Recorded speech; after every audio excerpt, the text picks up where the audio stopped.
அன்பே சிவம் மனமே குரு என்றுணர்த்திய குருவே போற்றி. எனக்குள் இறைவனை உணர வைத்த குருவே போற்றி.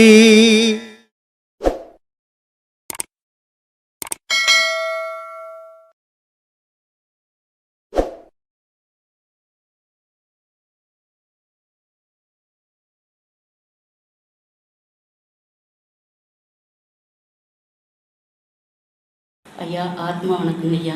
ஆத்மா வணக்கம். நான் பக்தி மயத்துலேயும் ரொம்பவே நான் அப்படியே ஆழ்ந்து போன காலங்களும் இருக்குதுங்க.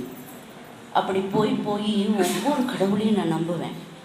நம்பி வரும்போது அந்த இடத்துல போகும்போது எனக்கு ஒரு தீர்வு கிடைக்கும். அடுத்து வீட்டுக்கு வந்த உடனே அந்த தீர்வு எனக்கு கிடைக்காது. அந்த பழைய நிலைகளே எட்டும். அதில் ரொம்ப துன்பப்பட்டு துயரப்பட்டு ரொம்ப வேதனையில் இருக்கிறப்போ உங்கள் வீடியோவை நான் பார்த்தேன். ஒரு 2 வருஷம் இருக்குங்க. இந்த லாக்டவுன் பீரியடில் தான், ஏன்னா அப்போ தான் எனக்கு டைம் இருந்ததுங்க. എന്നിട്ട് அதை பார்க்கும்போது உங்களோட வீடியோ எனக்கு கிடைச்சது. அப்போ கிடைக்கும்போது நான் அதை பார்த்தா இது ஐயா சொல்கிறது இது நிஜமாக இருக்குமா, இல்லை அதுக்கு தீர்வு கிடைக்குமா நம்ம போனால், இல்லை இதே நிலையை தான் நம்மளுக்கு கடவுள் வச்சுருப்பாரா, இல்லை இதனால் நம்ம ஒரு முடிவுக்கு வந்துருவோமாங்கிறதெல்லாம் நான் பல காலம் யோசித்தது உண்டுங்க. இடையில் எனக்கு நிறையா கஷ்டங்கள்னால என்னோடய வாழ்க்கையும் இழந்தேன். அடுத்து இன்றைக்கி நான் தனியாக இருக்கேன். எனக்கு 2 குழந்தைங்க இருக்கிறாங்க ஐயா. ஒரு பொண்ணுக்கு மேரேஜ் ஆகி 7-8 வருஷம் ஆகிடுச்சுங்க. பையன் நல்ல ஒரு தொழில் பண்ணுறான். இறைவன் அவனுக்கு ஒரு நல்ல இது கொடுத்துருக்கான். பொண்ணும் இப்போ தான் தடுமாறி அந்த பொண்ணுக்கு இந்த செய்வினைகள் அப்படி இப்படின்றதெல்லாம் அந்த காலகட்டங்கள்ங்க. அதுலெல்லாம் ரொம்ப நான் துவண்டு துயரப்பட்டு வாழ்க்கையே இழந்து இன்னைக்கு கடவுள் என்னை எடுத்துருவாங்கிற லெவலுக்கெல்லாம் நான் போன காலங்களும் உண்டு. ஆனால் அந்த வேலையிலையும் அந்த கடவுள் நான் நமச்சிவாயான்னு சொல்லிகிட்டே இருப்பேன். அந்த நமச்சிவாயும் என்னை காப்பாற்றுச்சு அப்படிங்கிறது என்னக்குள்ளார ஒரு மன சாந்தம் இருந்துக்கிட்டே இருந்ததுங்க. கடைசியில் இந்த வீடியோவை பார்க்கும்போது தான் ஐயாவை ஒரு நாள் பார்த்தா எனக்கு இது தெளிவு கிடைக்கும்னு உள்மனம் என்கிட்ட சொல்லிக்கிட்டே இருந்ததுங்க. ஏன்னா சுமைகள் 2 சுமை ஏன் தலையில் இருக்குது அப்படின்னு எனக்கு ஒரு எண்ணம். இந்த பாடம் வாங்கினதுக்கு பின்னால் தான் எனக்கு அதுக்கு ஒரு தீர்வு. அப்படின்னா இது கடவுள் பார்த்துக்குவான், நம்மளுக்கு அதுக்கு சம்மந்தமே இல்லை. நம்ம இறைவனை தேடணும். இறைவனை தேட நம்மளுக்கு நல்ல வழிகள் கிடைக்கும் அப்படிங்கிற ஒரு நம்பிக்கை என்னுள்ள இந்த 2 மாதம் ஆச்சுங்க என்னை வாங்கி. போன வாட்டி நான் இந்த மலேசியாக்காரங்க வந்திருந்தப்போ தான் நான் உங்களை பார்த்தேன். அப்போ பார்க்கும்போது என்னுள்ள அந்த கடவுள் உங்களை பார்க்க வச்சது உங்களை கடவுளாக என்கிட்ட காட்சி தந்தார். அதனால நான் உங்களை பார்த்து உங்கள்கிட்ட ஆசீர்வாதம் வாங்கணும்னு அலமோதி தெரிஞ்சேன். நான் கடைசியில் நீங்கள் உட்கார்ந்து பேசும்போது உங்களோட இதை கேட்ட உடனே என்னை அறியாமல் என் உள்ளத்தில் இருந்து அத்தனையும் நான் கொட்டிகிட்டு போயிட்டேன். அப்போ எனக்கு உள்ளே இருந்த அந்த குமரல் தான் என்கிட்ட இருந்ததே தவிர ஒரு தெளிவு இல்லை என்கிட்ட. ஐயாவை பார்க்கும்போது அந்த உருவத்தில் நான் கடவுளை உண்மையில் அந்த கடவுளை எனக்கு காட்சி தந்துட்டாருங்கிற ஒரு சந்தோஷம் என்னை அறியாத இருந்ததுங்க. இன்றைக்கி அதில் ஒரு அமைதி, ஒரு தெளிவு, உங்கள் கூட பேசுகிறதுக்கான ஒரு பக்குவம் எல்லாத்தையுமே எனக்கு இந்த பாடம் தந்ததுங்க ஐயா. இடையில ஒரு சின்ன பிரச்சனை கூட எனக்கு வந்தது. நான் அதுக்கு தான் பல பேருக்கு சொல்லின்னுக்கிறேன். மனசில் மனுஷனுக்கு கண் காது இது 2 ரொம்ப பொல்லாதது. யார் எதை சொன்னாலும் வலிச்சு வச்சுக்கும், எதை பார்த்தாலும் அதை எடுத்து வச்சுக்கும் மனசில். இது இருக்கும்போது மனசுக்குள்ளே தன்னறியாமையே தனக்கே தெரியாமல் பல குழப்பங்கள் ஏற்பட்டுட்டு வந்து, அப்போது இது மனசை விட்டு போனால் தான் அந்த குழப்பம் போகும். மனசுக்குள்ளே அது இருக்கிற வரைக்கும் நம்மளை குழப்பிக்கினே இருக்கும், அதிகமாகிக்கினே இருக்கும். எண்ணங்கள் சேர சேர சேர சேர. அதனால தான் நான் சொல்லியிருப்பேன், எண்ணங்கள்ன்றது ஒரு நாளைக்கு 1 கோடி வரும். கருத்துக்கள்னு சிலது வரும். கருத்துக்கள் என்றது மனசுக்குள்ளே நின்றுடும், எண்ணங்கள் என்றது கலைஞ்சி போயிடும். அப்போது இந்த எண்ணங்கள் கூட சேர சேர இந்த முள்ளை போய் பூந்ததுன்றது அதிகமாகிக்கினே இருக்கும். அதிகமாக ஒரு நிம்மதியை இழந்துடுது மனுஷனுடைய வாழ்க்கையில். அதனால் அந்த மாதிரி இருக்கக்கூடாதுன்னா இந்த பாடத்தை சீராக பண்ணிங்கன்னா அது தானாகவே வெளியே போயிடும். வெளியே போயிடுச்சுன்னா மனசு காலி ஆகிடும். காலி ஆகி போச்சுன்னா பிரச்சனையே இருக்காது. அதனால் அந்த பாடத்தை வாங்குங்க, நல்லா பண்ணுங்க. நீங்கள் எந்த செயலுமே நம்ம கையில் இல்லை. மனிதன் 10 பேர் ஒரு இடத்துல வாழறோம். 10 பேரில் ஒருத்தர் நல்லா இருக்கிறாங்க, ஒரு சிலர் ஒரு மிதமாக இருக்கிறாங்க, ஒரு சிலர் ரொம்ப கஷ்டப்படுறாங்க. இது ஏன் கடவுள் இத்தனை பேருக்கு வேற்றுமையாக இப்படிலாம் ஒருத்தரை துன்பப்படுத்து, ஒருத்தர் நல்லா இருக்க வச்சு, ஒருத்தரை இழிவாக்கி, இதெல்லாம் கடவுள் வேலையா? இதெல்லாம் நம்ம சிந்திக்காமையே, நமக்கு சொல்லாமையே நம்மளை கெடுத்துட்டாங்க. முன்னோருங்க அந்த சாமி கூடவே இவங்க என்னமோ தெரிஞ்ச மாதிரி பேசி பேசி பேசி பேசி கடவுள்ன்ற பேரையே கெடுத்து இவங்களையும் கெடுத்து விட்டுட்டாங்க. இது கடவுளுக்கும் அதுக்கும் சம்மந்தமே கிடையாது.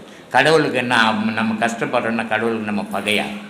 இல்லை ஒருத்தர் நல்லா இருக்கிறான்னா அவன்னா கடவுளுக்கு உறவா? கிடையாது. நான் இந்த பிறவியில் நான் என்ன செய்துன்னுக்கிறேன், அதுக்கு தான் தலையெழுத்துன்னு ஒன்று வச்சுருக்குது. நான் என்ன செய்துன்னு இருக்கிறேன், அதையெல்லாம் என்னுடைய மரண காலத்தில் நான் எழுதி வச்சுக்கிறேன். அப்போ இதுக்கு ஏற்ற மாதிரி தான் அடுத்த பிறவியில் நான் வாழ போகிறேன். இந்த பிறவியில் நான் செய்த நன்மைக்கு ஏற்ற மாதிரி அடுத்த பிறவியில் சுபிட்சமான வாழ்க்கை வாழ போகிறேன்.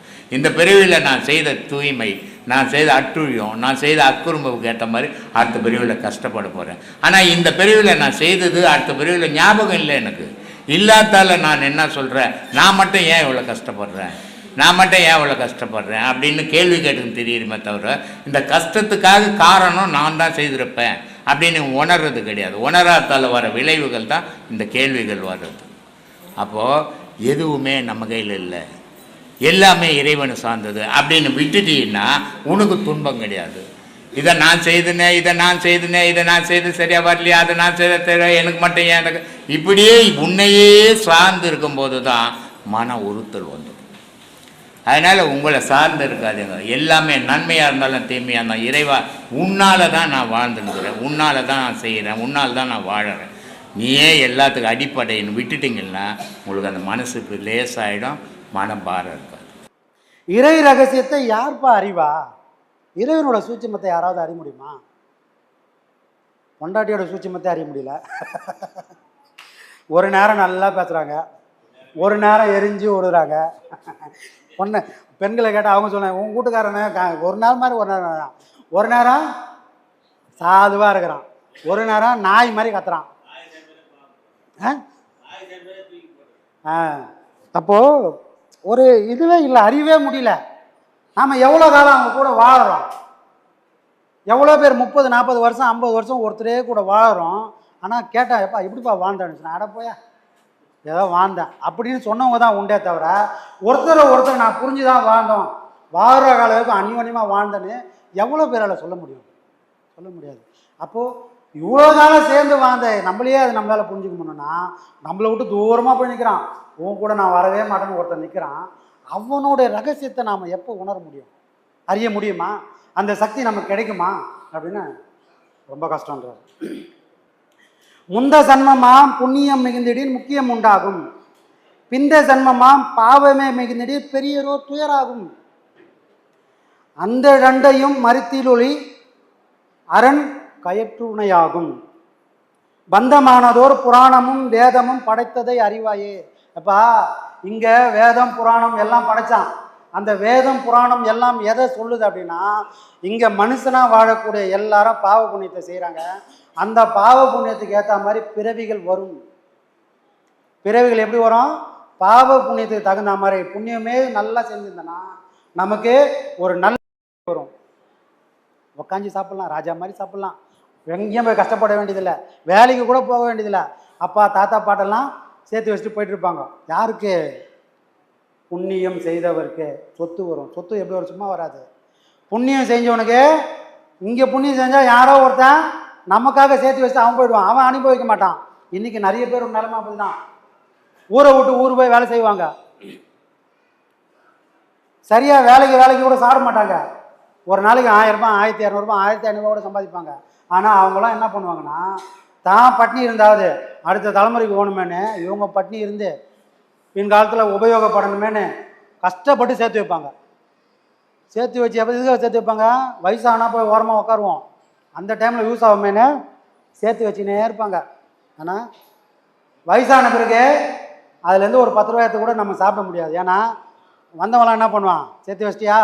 யாருக்காக சேர்த்து வச்சா? எனக்காக தானே. என்கிட்ட கொடுத்துட்டு வீட்டில் இருந்த உன்னை தூக்கின்னு வந்து திண்ணியில் உட்கார வச்சுருவான். அப்போது எந்த நோக்கத்துக்காக நான் உழைச்சனோ, எந்த நோக்கத்துக்காக நான் சேர்த்து வச்சனோ அதை அனுபவிக்கிறதுக்கு ஒருத்தன் வருவான். அவன் யார் வருவான்? புண்ணியம் செய்தவன் அதை வந்து அனுபவிப்பான். ஏன்னா அவன் விதைச்சிட்டு எங்கேயோ போயிட்டான். அதை எங்கே வந்து அறுவடை பண்ணுறான்? அடுத்த பிறவியில் வந்து அறுவடை பண்ணுறான். அப்போ இப்போ நாம் புண்ணியம் பண்ணுறோன்னா என்ன பண்ணுவான்? நமக்காக ஒருத்தன் உழைச்சிருக்கிறாங்க. இப்போ ஒருத்தன் புண்ணியம் பண்ணிக்கிறான், அவனுக்கு நான் சேர்த்து வைக்கிறேன், அவன் வந்து இதெல்லாம் சாப்பிடுவான் அப்படின்னு. சரிப்பா, புண்ணியம் பண்ணால் சேர்த்து வைக்கிறான், ஓகே. பாவம் பண்ணுறேன், அதை என்ன பண்ணுவான்? நான் நல்லா பாவம் பண்ணுறேன், அனுபவிக்கவே இல்லை. அப்போ அவன் எங்கே போவானா? அவனுக்கு ஏற்ற மாதிரி ஒரு அம்மா அப்பா வேணும். அவன் தாத்தாலாம் குத்து வச்சுட்டு போயிருப்பான். ஆனால் இவன் என்ன பண்ணுவான்? எல்லாத்தையும் அழிச்சிட்டே நடுத்தரில் உட்காந்துப்பான். அவனுக்கு நீ போய் புள்ளியாக பொறுப்ப. ஏன்னா அப்போ தான் நீ செஞ்ச பாவத்தை நீயே அறுவடை பண்ணுவ. யாருக்கு எந்த பிரிவு வரும்? சாமி, எங்கள் அப்பா என்னை படிக்கவே இல்லை சாமி. சாமி, எங்கள் அப்பா எனக்கு வேலைக்கு சோறே போடல சாமி. யார் சொல்லுவா? பாவப்பட்ட ஆன்மாக்கள் எல்லாம் இப்படி ஒரு வீட்டில் தான் போய் பிறக்கும். அதை சொல்ல வர்றாரு அவர். நம்ம பாவம் பண்ணலாமா, புண்ணியம் பண்ணலாமா? ரெண்டுமே கூட பண்ண வேணாம் சாமி, ரெண்டுமே கூட பண்ண வேணாம். எதையும் செய்யாமல் இருந்தால் கூட போதும்.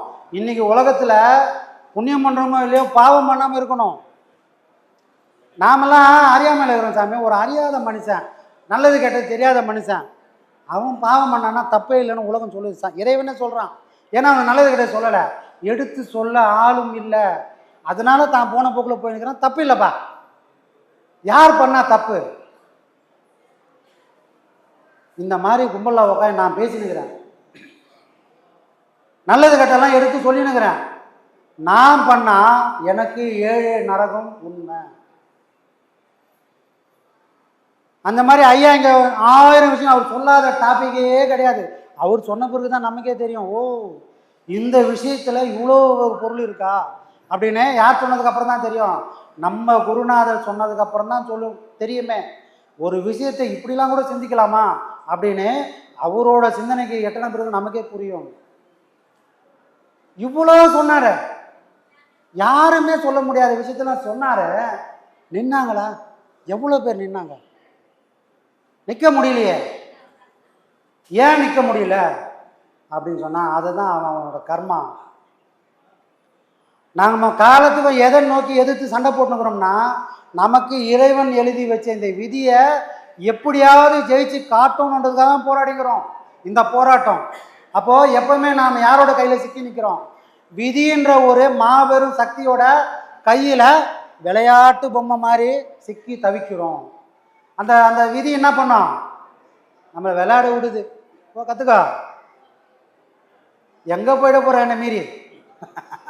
ஏன்னா காத்தாடி மேலே தான் பறக்கும், சூத்திரம் யார்கிட்ட இருக்கும்? கீழே இருக்கிறவங்க தான் இருக்கும்.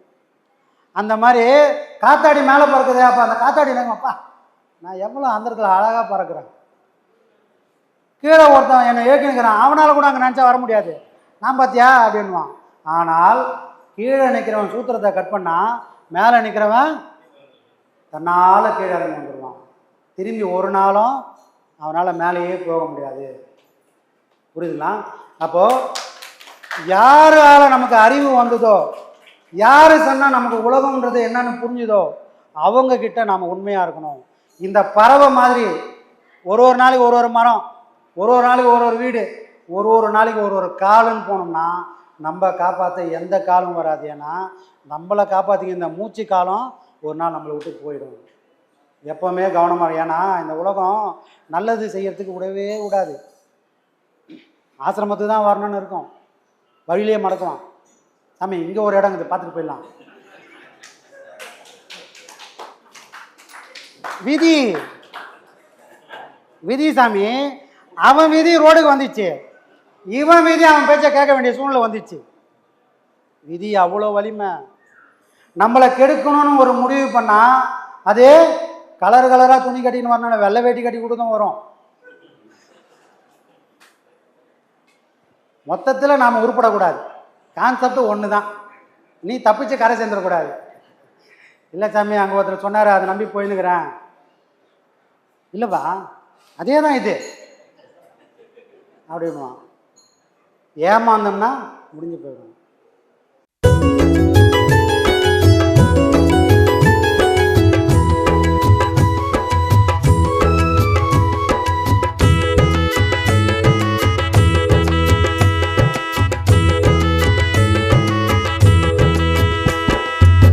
நல்ல காலம் பொறந்துடுச்சு நமக்கு, நல்ல காலம் பொறந்துடுச்சு நமக்கு.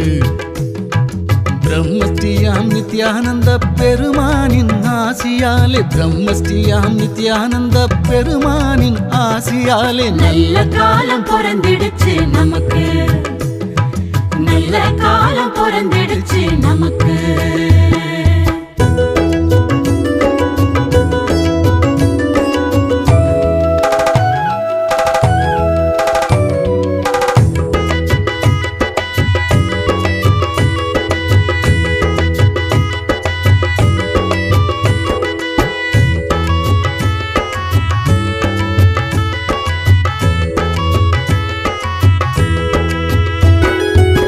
தேடி வந்தோம் உள்ளத்திலே திருப்பம் வந்தது, கூடி வந்தோம் குடும்பத்திலே குறைகள் தீர்ந்தது.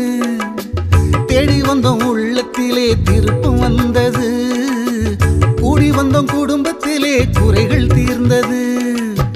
நாடி வந்தோம் சாமியினை நன்மைகளும் வந்தது, நாடி வந்தோம் சாமியினை நன்மைகளும் வந்தது. கோடி காலம் தவம் இருந்த பலனும் கிடைத்தது, கோடி காலம் தவம் இருந்த பலனும் கிடைத்தது. பூமி எங்கும் சுத்துதுங்க சாமியோட பேச்சு, போலி வாக்கம் பற்றி தங்க உலகம் முழுக்க பேச்சு. வாங்க வாங்க பக்தர்களே போலி வாக்கம் வாங்க, வாங்க வாங்க சாமியிடம் ஆசி வாங்க வாங்க. நல்ல காலம் பொறந்திடுச்சு நமக்கு, நல்ல காலம் பொறந்திடுச்சு நமக்கு.